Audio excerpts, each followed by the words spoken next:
आयुस्सत्त्वबलारोग्य सुखप्रीतिविवर्धनाः Russia Snigdha स्थिरा हृद्या आहाराः सात्विकप्रियाः। ఆయువు, బుద్ధి, బలం, ఆరోగ్యం, సుఖం, ప్రీతి మున్నగు వానిని అభివృద్ధి పరచునవి.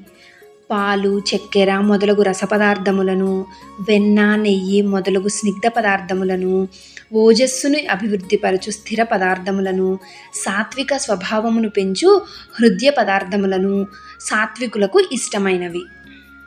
ఆయువు, సత్వగుణం, బలం, ఆరోగ్యం, సుఖం, ప్రీతి ఆరింటిని పెంచే పదార్థాలు ఏవైతే రసంతో కూడినవి, తాజాగా నిగనిగలాడేవి, కడుపులో స్థిరంగా ఉండేవి, మనస్సును ఆకర్షించేవి అయిన పదార్థాలు సాత్వికులకు ఇష్టంగా ఉంటాయి.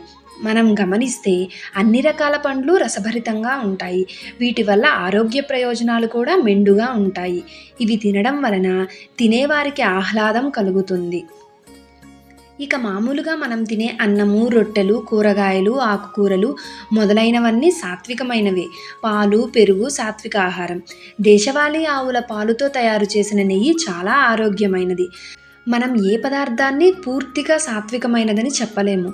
ఎందుకంటే ఆ పదార్థాన్ని ఏ సమయంలో తీసుకుంటున్నాము, ఎంత పరిమాణంలో తీసుకుంటున్నాము, మన వయస్సుని, ఆకలిని, శారీరక అవసరాలని అనుసరించి తీసుకుంటున్నామా లేదా, ఈ విషయాలన్నీ పరిగణలోకి తీసుకోవాల్సి వస్తుంది.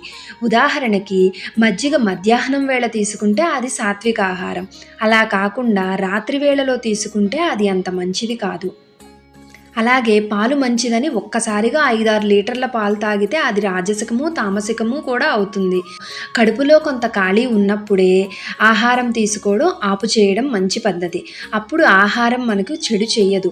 భౌతికంగా మనం తీసుకునే ఆహారం కాక భావము, తత్వము కూడా ఆహారం సాత్విక ఆహారమా లేదా అని నిర్ణయిస్తాయి.